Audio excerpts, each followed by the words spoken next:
Hey, this is Mike Young of Athletic Lab. In the second part in this series on agility training for team sport athletes, we're going to break down agility and take an in-depth look at what it really takes to be agile and good at changing direction.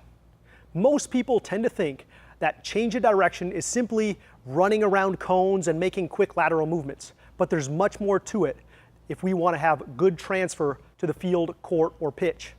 True agility is made up of 4 parts. The physical qualities that underlie these changes of direction, the strategies that the athletes select, the technical qualities or the mechanics of that change of direction, and then finally, the cognitive qualities of agility and how quickly they react. We're going to break this down into 4 different segments, starting with the physical qualities. One thing that I like to do is incorporate plyometrics with linear speed and change of direction to address these physical qualities. So what we're going to have Darian do is 3 different examples of how I might do that.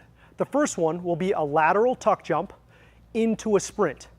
Then we will do a rear-facing tuck jump into a sprint. And then finally, we'll do a single leg bound into a sprint. Each one of these will challenge her physically and address the physical qualities associated with being able to make sharp changes of direction. So first, let's go ahead and take 3 lateral facing tuck jumps directly into a 10-meter sprint.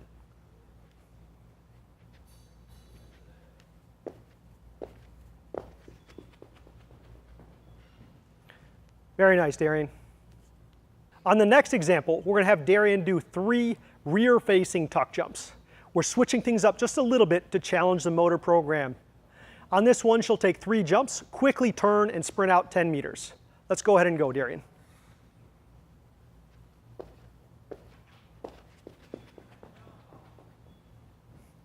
For this last example, we're going to have Darian do a speed skater jump or a single leg lateral bound. This one's going to up the ante just a little bit by making it single leg. And we're going to challenge her motor program in a way that's very similar to a change of direction that we might see in an actual game. She's going to take 3 jumps and push off on the outside leg, moving directly into a 10-meter sprint. Let's go ahead and go, Darian.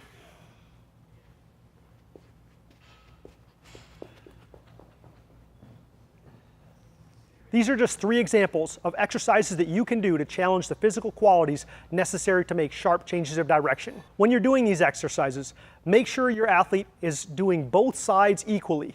If you have, force them to make sure that they use their non-preferential side. Also, as a coach, start to look for how they're moving. We want to make sure that they're choosing both the right strategies as well as displaying the appropriate technical skills necessary for sharp changes of direction. Your options here are really limitless, but as I said, I like to include plyometrics, changes of direction, and linear sprints together when trying to address the physical qualities necessary to be sharp in terms of change of direction, because this is what actually happens in a game. In the last segment, we looked at the physical qualities necessary to change direction fast. In this one, we're going to look at both the strategies and the technical qualities associated with changing direction. With regards to strategies, we want to make sure that the athlete is doing things like turning on the right leg, turning towards the right direction, and not preferentially choosing one side or the other. We also want to make sure that the athlete is taking a false step when appropriate. With regards to the technical qualities associated with change of direction, we're looking at things like the athlete's body lean, their postural integrity, and how they place their foot with respect to their center of mass. We want an athlete that moves very efficiently and making sure that the force that they put in the ground causes sufficient displacement of their body. That's what's going to allow them to be sharp in their changes of direction. Now we're going to look at the technical qualities associated with change of direction. We're going to concern ourselves with things like the athlete's body orientation with respect to the ground, the placement of their foot with respect to their center of mass, their postural integrity, and so forth. We want to make sure that the force that they put in the ground causes sufficient displacement so they can get into and out of changes of direction. To assess how we're doing on these exercises, we're going to use the one-way timing drill. Darian, can you set the order of the gates by just jogging through? For our first exercise, we're going to have Darian do a lateral shuffle facing the opposite direction of a sprint. On my clap, she's going to turn and sprint for 10 meters. I'm looking for how she changes direction into the turn, whether she's choosing the appropriate strategy and not going against the direction that she's moving, as well as how her postural alignment is on that first step. Darian, let's go ahead and lateral shuffle.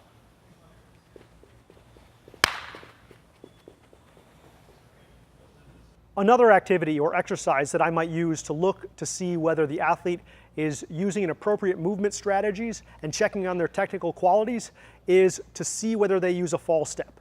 Research shows that a fall step is very beneficial for moving from backwards to forwards. So what I'm gonna have Darian do is do a hard back pedal, and on my clap, she's gonna sprint out for 10 meters. Let's go ahead and back pedal, Darian. Let's go.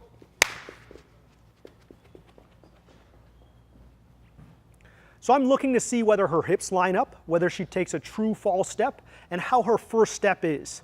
We want to see a big split of the arms and legs and a hard driving step off of that back foot. Another example of an exercise you can use to tell whether the athlete is using appropriate movement strategies and displays ideal technical qualities for change of direction is a short shuttle. On this, we just have the athlete run out and back a couple times. In this example, we're going to use 10 meters out and back. We're going to look to see whether the athlete has a preferential leg or not. If so, that may be an issue that we need to correct. We also want to see whether they display ideal mechanics on both the right and the left side. Let's go ahead and take a short shuttle, Darian.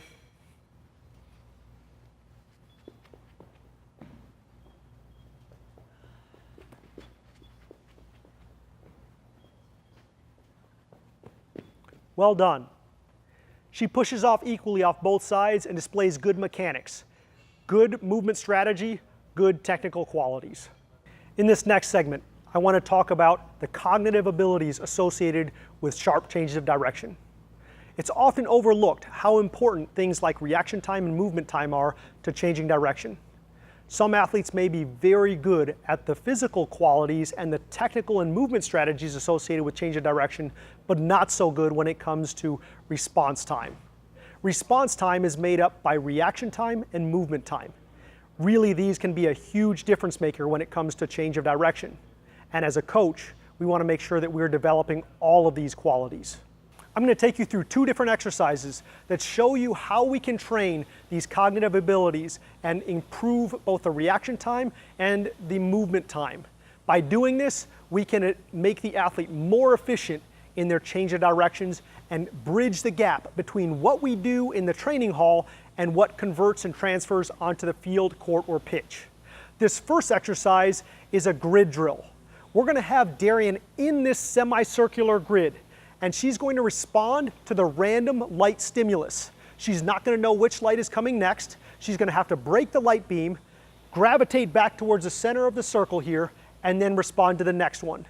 She's going to have to react quickly and move quickly, just like she would in a game. Ready? Let's go. Find it early. Good. Make a sharp change of direction. Find it early. Eyes up. Well done.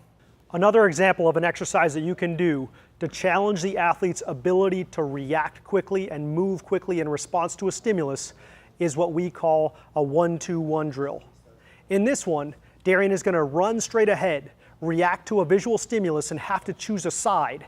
She's going to go to the right or the left, depending on which light flashes, and then she will return back to the center so that we can assess how well she did in terms of her performance. Darian, when you see the green light flash, that's your cue to go.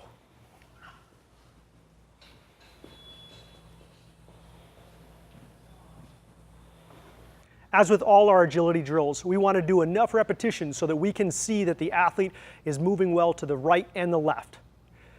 This is set up so that the lights will flash randomly, so that Darian has an opportunity to challenge both the right and the left side under speed. Let's take one more here, Darian. When you see the green light, that's your cue to go.